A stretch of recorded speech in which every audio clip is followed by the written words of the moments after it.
Every morning the world starts quietly, one soft light at a time. Homes flicker awake, shops open. People take those first small steps into a brand new day. And in all of that ordinary movement, there's something kind of extraordinary. A moment worth noticing, a spark you feel before you even name it. Sometimes it's quiet, sometimes it's small, but kindness shows up right on time. And every morning we choose to show up with you so we can look for that spark together. Good morning. I'm Matt Roof, the Uncommon Kindness Guy, and this is Kindness Rising. Let's rise together.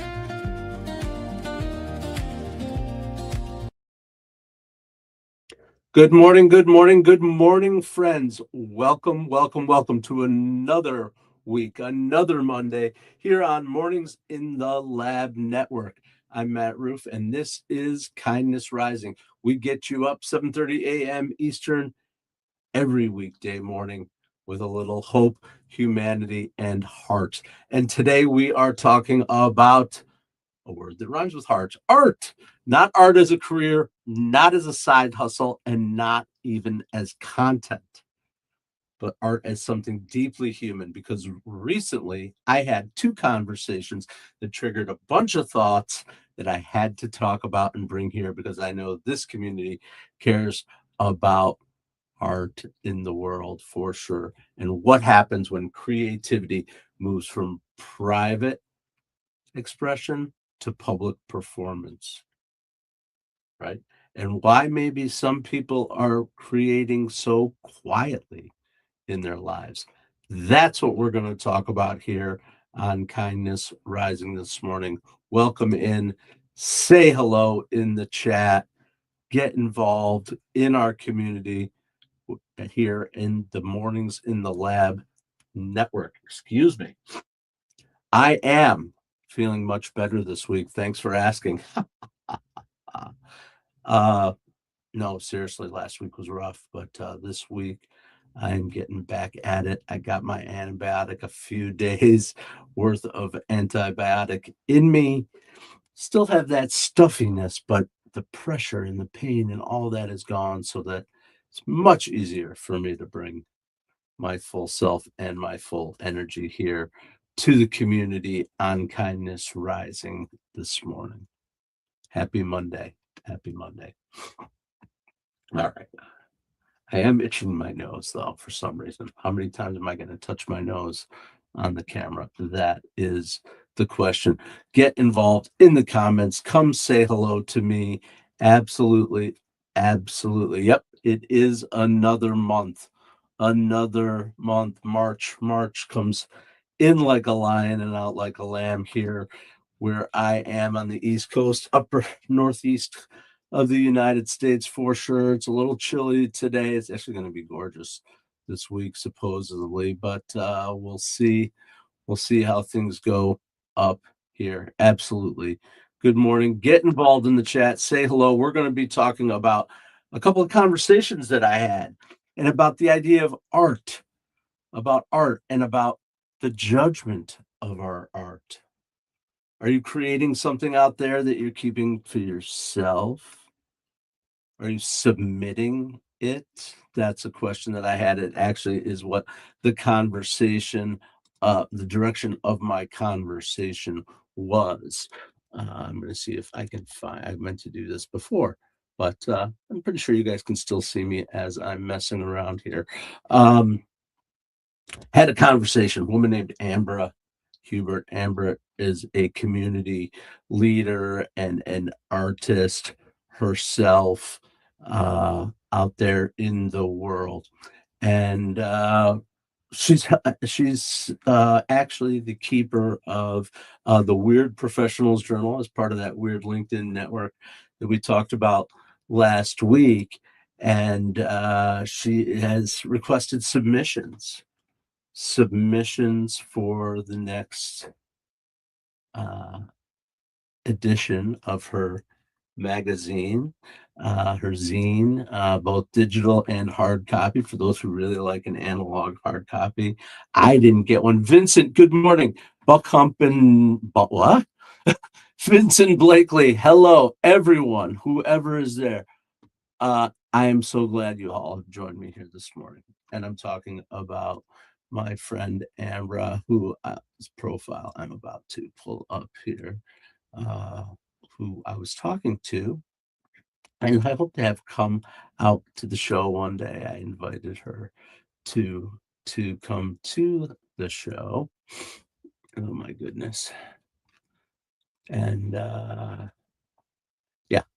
So we were talking about the idea of submission and submitting our art, and how many people in their lives perhaps experienced rejection from their art, and that it maybe held them back, their creativity. They stopped playing something because they were rejected, or drawing, right? You turned into your art teacher and then got good morning, good morning, good morning, everyone. So good morning, Sully. I'm glad you're there as I'm trying to nav around here. Boom, I think it's about to happen now. So this is Ambra, who I've been talking to. She's a community manager out there. She does some amazing things, and she does some really cool and creative stuff. And this is the post I'm talking about. Excited to announce submissions for this amazing work that she does. I'm trying to find the actual, that's, maybe it's not out there in her featured. Here it is. Boom. This is the zine that she created as part of that group that we talked about last week, the community that we talked about. You can see it flipping, right? Old school magazine, but these are art submissions that people have put in. Nicole Drake, I'm going to talk about her next. She's in here as well. And so that's Ambra's stuff. Just wanted to share that. And she's awesome. So I'm really excited to continue our dialogues about things like this. But this idea of submission, have you submitted something? Right? That's something that we get required to do in our schools and in our world, is submit. But submit actually has three definitions. The word kept going over and over and over in my head. Submit. Why is that? Right. So you submit something. That's one definition. I'm presenting it to you, right? Submitting it.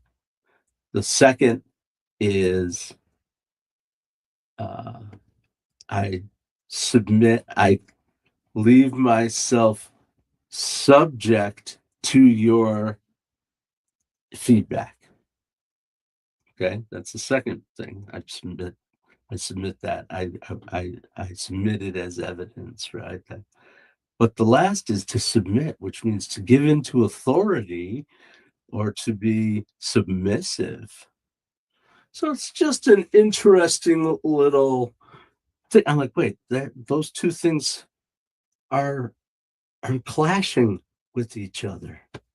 We want people to present themselves not so that we can have authority and make them submit, so that we can release and lift them up. That's what we're doing. And she and I had that conversation, and I said, yeah, we both said, yeah, it's vernacular. People understand what that means when she's taking submissions for it. But it's just when you thinking about that difference. And what I love about that is it's all connected to people who probably have submitted a lot of things. They've submitted their credentials for jobs, but because of the way they were judged, their submission was judged not based on the merits of their talents, right? Or their gifts or their unique contribution that they could possibly make, because they're a little bit different than the mold. So that's my morning. A little bit of a plug for Ambra and the work that she's doing. A little bit of thought-provoking. Submit. Do I submit? When I submit something, am I submitting myself to it? And a little bit of conversation. What's going out there in the chat? Or I can't read people's things. Mendez, Araceli Mendez. Saludes desde hello from Dallas, Texas. Is that what I'm reading? I'm glad you're there. Uh, Whatever. I speak very, very little, understand very little Espanol, something I should probably spend a little more time on. I think the only reason why I passed the Regents level Spanish uh, credential in New York State was because somebody pulled the fire alarm during the Spanish exam, and everyone got extra points, and it was a whole thing because the school had to be evacuated, but we're not supposed. How could they control that? So I don't remember all the circumstances, but I remember being relieved that I passed the Regents level Spanish exam so that I could continue to work on my credentials. That was when I squeaked by on. Anyway, very interesting. One I wish I had spent a little more time on, actually. It may be something we could focus on learning together. Bring your foreign languages, bring your ideas. That's what we're doing here in our community for sure. Welcome to Kindness Rising on the Mornings in the Lab Network, your place to get up, get after it with a little bit of hope, humanity, and heart.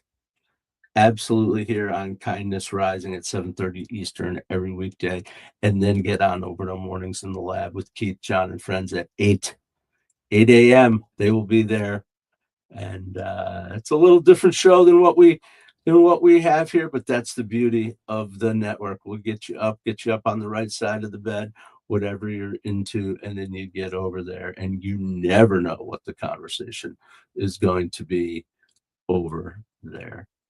But you do know what it's going to be on Wednesdays when Cheryl Raphael Whitaker joins us with It Starts With Joy. So that's the Mornings in the Lab Network. Please check us out for sure.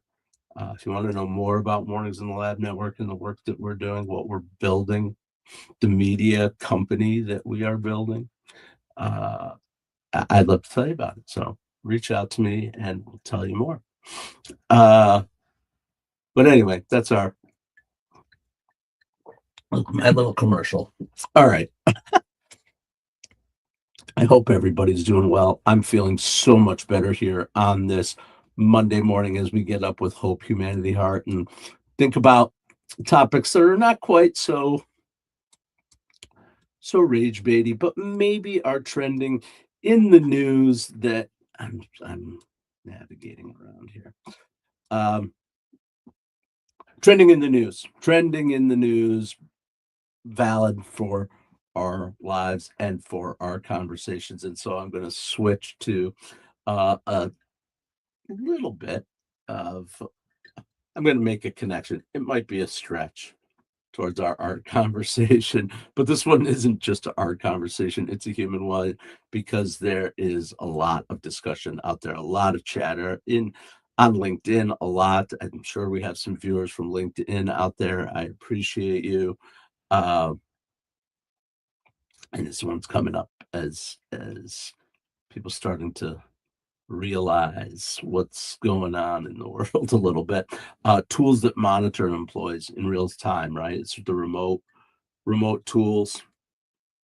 That's part of the remote work. Well, people love the remote work they want to stay, but bosses want to make sure we're staying productive, right? So how do we find that that blend? And the reason why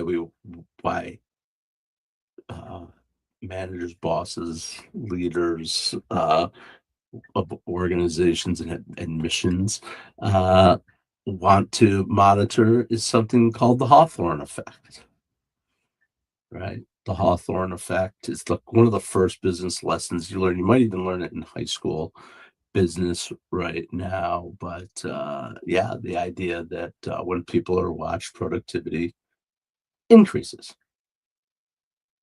Yep. Yep. You can't see the effort, but you can measure the behavior. And yeah, are they doing what we want them to do at the pace that we want them to do, right? But the issue with that is that workers often feel that anxiety feel it as anxiety instead of motivation, right? So what ends up happening, that's the extension of the Hawthorne effect. Most people only think of, oh, when you're watched, you get busier. But here's the difference.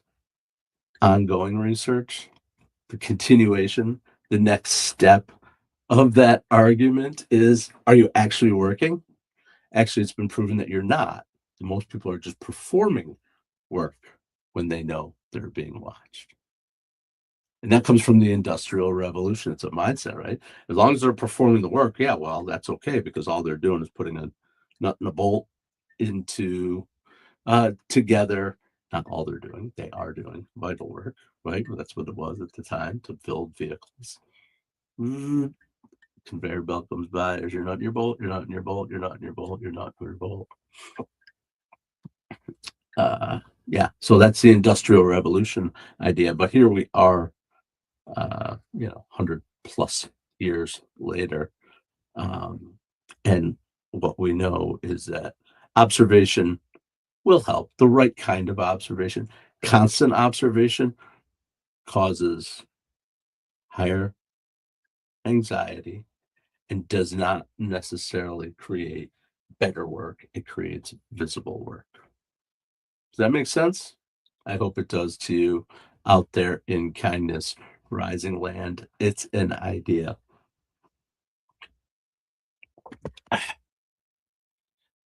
And so that's my transition back to art. Because that's what the whole point of this episode was the second conversation I had. The second conversation with Nicole Garcia, for sure. Oh no. What the heck? I was doing good for a while there. We were having some bumps in the road with our LinkedIn streaming. And now guess what? We are back to having problems with our streaming. Okay, well, hopefully we'll be able to meet up with our friends from LinkedIn. Okay. Anywho, here we go. Second conversation, the one that I had with this person. I think you guys are seeing her. I can't find her now. Somehow she's on the screen, but I can't see her. Love it. Love it. Love it. Okay. Anyway, you saw that ghoulish girl. Who I forgot what she's called. Not girl. Yeah, maybe that's just called herself.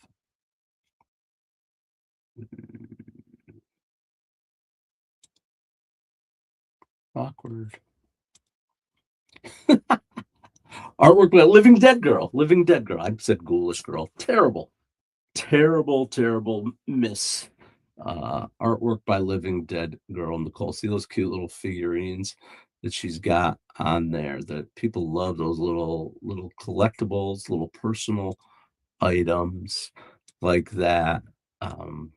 That cute ugly kind of thing, so ugly it's cute, or whatever. But it's freaking awesome. Her stuff is really cool, and the art that she does and her medium and the stuff that looks, you should definitely check it out. That's not at all that is what I am saying. That is what I'm saying, is you should definitely check out her work, and I hope that people will. But the conversation that we had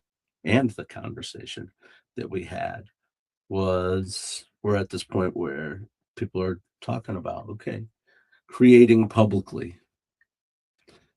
What does it mean, right? So as an artist, you pour your heart into these things. It's going to be a very private and intimate, meditative moment, inspiration from the inside,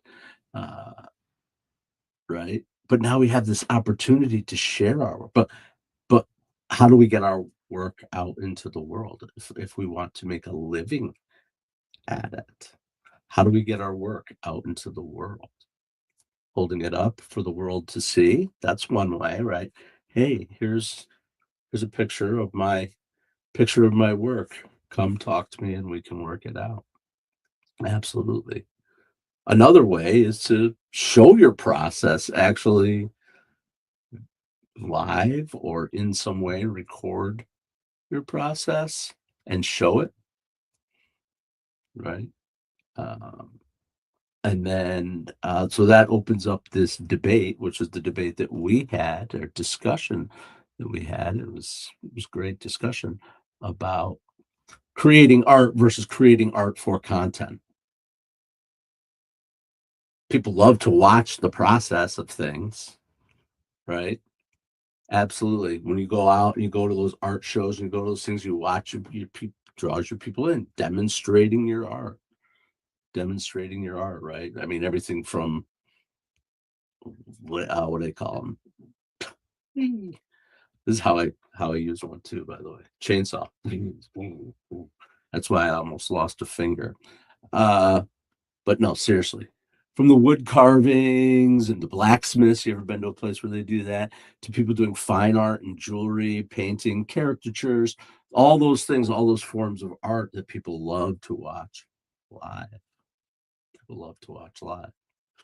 But Nicole brought up the point was, yeah, people love to watch that live, but what does that do to the artist and the art process, the intimacy? And I say there's room for both. I say there's room for both. I think it's not unheard of that artists like Bob Ross, right? He did those paintings, right? He had the ones that he just did over and over again, 300 of them done out the door, one of 300, which is still pretty great. Versus those individual, every single piece is the exact same, right? I mean, I'm just digging in and thinking about it. What do you guys think? What do you think out there in the world? Are you interested in this idea? Would you be more likely to feel connected to an artist if they were performing it, i.e., doing their art, still doing it the same way, but showing you how the sausage is made, so to speak? Again, not for content, but it is for content. It's commercial. I mean, how do you find that delicate balance between personalization, the private part of the creative process, and being able to make a living at it, that allowing people to support you for the work that you're doing by showing them how you're doing it?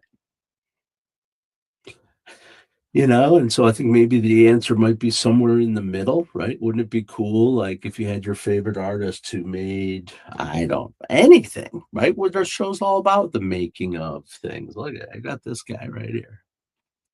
Anybody curious how he was made? I don't know. I'm not that curious about it. Actually, I just like him. He's funny. Um, but take a look uh at Nicole's art, which is amazing art. And she makes those custom for people, but they're so cool. Wouldn't you just want to see her make a generic one to show how her process works, and then maybe talk to her about making one for you that she can go and spend some private time and you can support her making one specific for you? Doesn't have to be every piece of content that you make. I think it's interesting. And I also absolutely respect that private versus public creation. I do understand, like, it's a meditative process too, right? It's not just I'm out on here on camera to do it.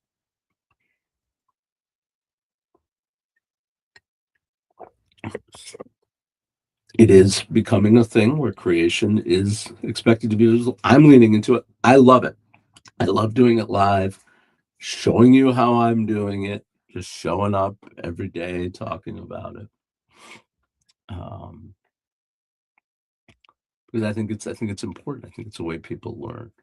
But we do risk losing something, and that's what um, Nicole pointed out to me, is that mystery, that soul, that silence, that intimacy. There's something sacred about that, and I agree 100%. I always think, as always, that there's room for all of it. There's room for all of it, all things in their right place. But I don't know. That was just two conversations that were too undeniably connected. However, my conversations and my connections are going these days, undeniably connected about the art. Both Ambra and Nicole doing some really, really cool things out there. And I'm just excited to be part of watching stuff unfold, supporting it, submitting. I guess I submit myself every day, but it's still just a thought, an idea that I love to talk about. And that's what being connected to people who are creating out there in the world and helping people to amplify their voice, even uh, as I'm doing it for myself. So I love it. I love it. I think it is an amazing cultural shift we're having right now. Being able to be authentic and live online. Um, it's just a really cool connection of the human and the digital, right? Everyone's worried about the verses, but how about the and? So that's where I'm at today, right? So my six strings reflection, I'm trying to connect things back to, as always, our six strings here on Kindness Rising. We're talking about, of course, kindness, the leader of them all, balance, action, self-awareness, growth, and curiosity, the six strings. Self-awareness, what part of me, I'm asking myself, what part of me stopped creating something because it was judged? What part of my authentic self, regardless of whether I'm creating for someone else or whatever, is being stopped because it was being judged? Kindness, what if someone's silence hides their abandoned passion? I'm going to reach out to people and say, create for me, if I'm the only place where you can feel safe to create for, and I promise we'll grow together, which is the growth. What would it look like for me to continue to make things together, whether that's for myself or for us together here on Kindness Rising or in other areas? There's something inside of me that's looking to create, and I'm starting to. It's amazing. It's amazing. I love it. Love it. So here's your kindness call for today. Not an invitation, or it is an invitation, excuse me, not to become an artist, not to become an artist, but just to remember, what did you stop making? What would it look like if you returned to it quietly, without submission, without evaluation, and without performance? Just expression for yourself, perhaps. That's what we're talking about here on Kindness Rising. And we're going to get right on over to Mornings in the Lab with Keith, John, and friends here on the Mornings in the Lab network. And if you're interested in learning more about the impact of going live and what it really means to do that, I'm going to be out there. I'm going to be over there, and then I'm going to be in a conference room, virtual conference room, at 8:30 this morning for a drop-in. If anybody wants to drop in to the conference room, get on over to Mornings in the Lab with Keith, John, and friends, and check out my LinkedIn profile for the conference room link if you're interested in learning more about what we're doing here, because I should have brought that conference room link with me, but I didn't, because apparently I didn't. So anyway, get on over there. They are getting after it right now. I am trying to get to that conference room link. Oh boy. All right. Well, we end with a little bit of a clunk today because it's a new learning today. It's a new learning. In 29 minutes, this event is going to be going on. Oh my goodness. Look at that.